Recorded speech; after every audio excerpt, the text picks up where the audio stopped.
Hello అండి, నమస్తే. Welcome back to our channel Sumada vlogs. ఈరోజు నేను పిల్లలకి లంచ్ బాక్స్లోకి అయితే ఎగ్ ఫ్రైడ్ రైస్ చేద్దాము అనేసి అనుకుంటున్నానండి.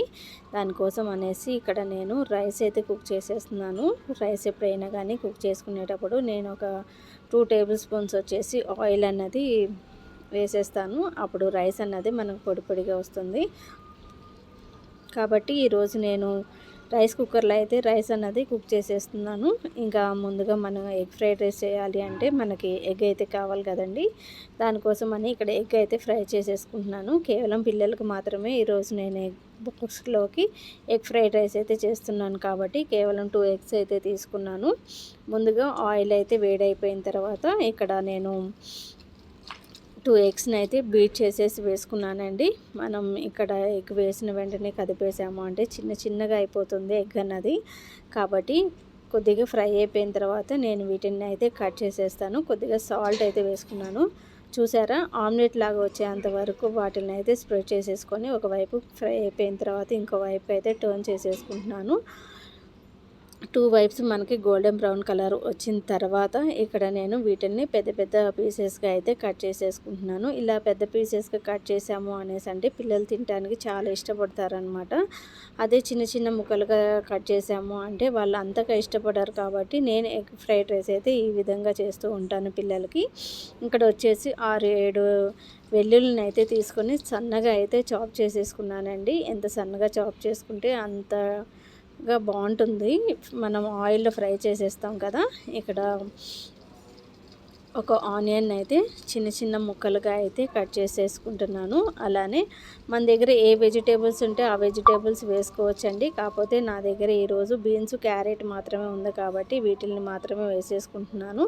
ఇంట్లో ఏమీ లేనప్పుడు ఈ విధంగా మనం ఇంట్లో ఉన్న వాటితోనే సింపుల్గా ఎగ్ ఫ్రైడ్ రైస్ అన్నది చేసేయచ్చు అనమాట. అంత హడావుడిగా మార్నింగ్ టైము మసాలాలు అవన్నీ లేకుండానే నేను ఈరోజు సింపుల్గా అయితే ఎగ్ ఫ్రైడ్ రైస్ అన్నది చేసేస్తున్నాను. మనకి నచ్చిన షేప్లో అయితే క్యారెట్ అన్నవి వెజిటేబుల్స్ అన్నవి కట్ చేసేసుకుంటే మంచిది. కాకపోతే పిల్లలకి వెజిటేబుల్స్ అన్నవి ఎక్కువగా పెడుతూ ఉంటేనే బాగుంటుంది కాబట్టి నేను వీలైనంత వరకు వెజిటేబుల్స్ అన్నవి యాడ్ చేసుకుంటూనే ఉంటాను. ఇక్కడ వచ్చేసి నేను క్యారెట్ అయితే కట్ చేసేసుకున్నాను కదండి. చిన్న చిన్న ముక్కలుగా అయితే కట్ చేసేసుకున్నాను. అలానే బీన్స్ వచ్చేసి రౌండ్గా చిన్న ముక్కలుగా కట్ చేసేసుకుంటున్నాను. గ్రీన్ చిల్లీ కూడా 2 గ్రీన్ చిల్లీ తీసుకొని 4 ముక్కలుగా అయితే కట్ చేసేసుకున్నానండి. గ్రీన్ చిల్లీ కూడా వేసుకోవచ్చు, క్యారెట్ వేసుకోవచ్చు, బీట్రూట్ వేసుకోవచ్చు, క్యాప్సికమ్ వేసుకోవచ్చు, క్యాబేజ్ వేసుకోవచ్చు. కాకపోతే ఈరోజు నా దగ్గర అవి లేవు కాబట్టి నేనైతే వీటితోటే ఎగ్ ఫ్రైడ్ రైస్ అన్నది ప్రిపేర్ చేసేస్తున్నాను అనమాట.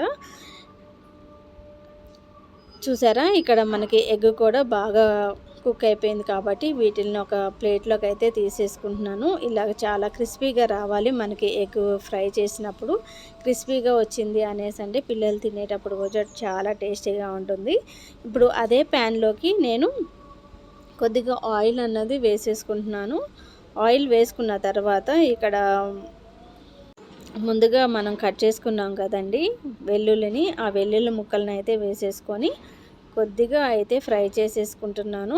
మనకి ఎగ్ ఫ్రైడ్ రైస్ కానీ ఎటువంటి ఫ్రైడ్ రైస్ ఐటమ్స్ చేస్తున్నప్పుడు మనకి వీలైన అంత ఎక్కువగా వెల్లుల్లి అన్నది వేసుకుంటే దాంట్లో టేస్ట్ అన్నది ఎన్హాన్స్ అవుతూ ఉంటుంది. కాబట్టి వీలైనంత వరకు మనం వెల్లుల్లిని ఎక్కువ వేసుకుంటే సరిపోతుంది.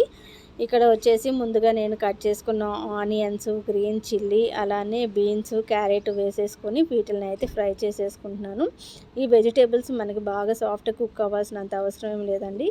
కొద్దిగా ఫ్రై అయిపోతే సరిపోతుంది. ఒక 50% ఫ్రై అయితే సరిపోతుందన్నమాట. ఇలాగ ఫ్రై అయిన వాటిల్లోకి వచ్చేసి నేను ఇక్కడ ముందుగా కుక్ చేసి చల్లారబెట్టుకున్న రైస్ని అయితే వేసేసుకుంటున్నాను. మనం ఎప్పుడైనా కానీ రైస్ కుక్ చేసుకునేటప్పుడు ఆయిల్ అన్నది వేసాము అనేసి అంటే ఇలా పొడి పొడిగా వచ్చేస్తుంది రైస్ అన్నది. ఇంకా రైస్కి సరిపడా సాల్ట్ అన్నది కూడా యాడ్ చేసేసుకొని ఇక్కడ ధనియాల పొడి అన్నది వేసేస్తున్నాను. అలానే నేను ఇక్కడ కారం అయితే యాడ్ చేయట్లేదండి. వైట్ పెప్పర్ పౌడర్ అయితే వేస్తున్నాను. నేను పిల్లలకి మాత్రమే చేస్తున్నాను కాబట్టి ఇక్కడ 1 టేబుల్ స్పూన్ వచ్చేసి నేను వైట్ పెప్పర్ వేసుకున్నాను. అలానే ముందుగా ఫ్రై చేసిన ఎగ్ కూడా వేసేసుకొని వీటిని అయితే ఒకసారి కలిపేసుకుంటున్నాను. హార్డ్లీ మనం ఒక 15-20 మినిట్స్లో ఎగ్ ఫ్రైడ్ రైస్ అన్నది చేసేయచ్చండి. పిల్లలు కూడా తీసుకొని తినేయటానికి వీలుగా ఉంటుందన్నమాట. కాబట్టి ఇలాగా సింపుల్గా ఏదన్నా మార్నింగ్ టైం పిల్లలకి లంచ్ బాక్స్లో హడావిడి లేకుండా ఇలా అయితే చేసి పెట్టేయచ్చు. తినేటప్పుడు కూడా పిల్లలు చాలా ఎంజాయ్ చేస్తూ ఉంటారనమాట. రెగ్యులర్గా మనం కర్రీస్ చేసి పెడుతూ ఉంటాము, ఎప్పుడన్నా ఇలాగ చేసి పెట్టాము అనేసి అంటే వాళ్ళు కూడా తినడానికి ఇష్టపడుతూ ఉంటారు కదా. రెగ్యులర్గా కర్రీస్ అంటే బోర్ కొడుతూ ఉంటుంది కాబట్టి ఎప్పుడెప్పుడు ఇలాగ పిల్లలకి యమ్మీ యమ్మీగా చేసి పెట్టాము అనేసి అంటే ఫుల్గా వాళ్ళు కూడా ఎంజాయ్ చేస్తూ ఉంటారనమాట. చూసారా, చూస్తూ ఉండగానే మనకి యమ్మీ యమ్మీ ఎగ్ ఫ్రైడ్ రైస్ అయితే రెడీ అయిపోయింది. ఇంకొకసారి నేను అయితే టేస్ట్ చూసేసాను, అన్నీ సరిపోయినాయా లేవా అని. అంత పర్ఫెక్ట్గా అయిపోయిన తర్వాత ఇప్పుడు పిల్లల లంచ్ బాక్స్ అయితే నేను ప్యాక్ చేసేస్తున్నాను.